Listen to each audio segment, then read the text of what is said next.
नमस्कार। नमस्कार। वर्तमान आमे आसी पहुंची जाइछु एबे गोटे जगह रे जोटा कि हमर प्रसिद्ध आम अंचलर सुंदर गर्भराई मंदिर पाखरे।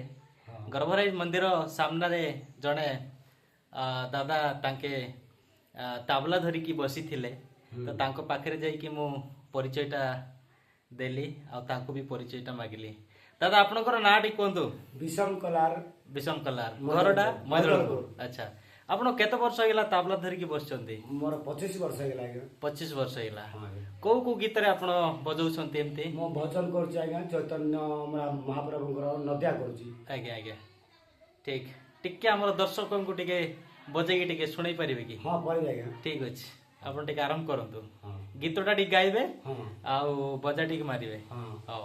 आसीथिली कालिया तो बरसन पाई रे तोते छाड़ी जीवाको मन भोल नाही रे।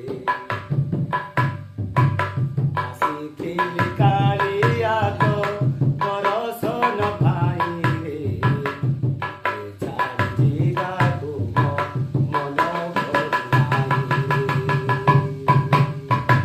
सारा जीवनर शांति देखिली तो मंदिरे बीती जाऊ ये जीवन।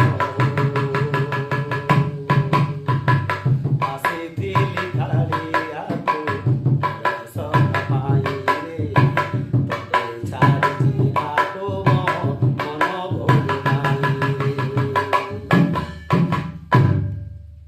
बहुत बहुत धन्यवाद। आपण सुनि परथिले हमर नाटा कोन कहले? विषम कलार। विषम कलार आम मैदलपुर अंचल एक प्रसिद्ध वाद्यकार से एते सुंदर भजन मानकरे सबु बेले एमती चलै थांती। खास करी हमर गर्भराई को पाखरे देवी को पाखरे आसिक एमती बसिकी सुंदर सुंदर भजन रे से बजै थांतो। आपण मध्य केते बेले जदी आसीबे दादा सहित मिसिकी जिवे। बहुत सुंदर लागिला, खुशी लागिला। धन्यवाद। धन्यवाद। नमस्कार।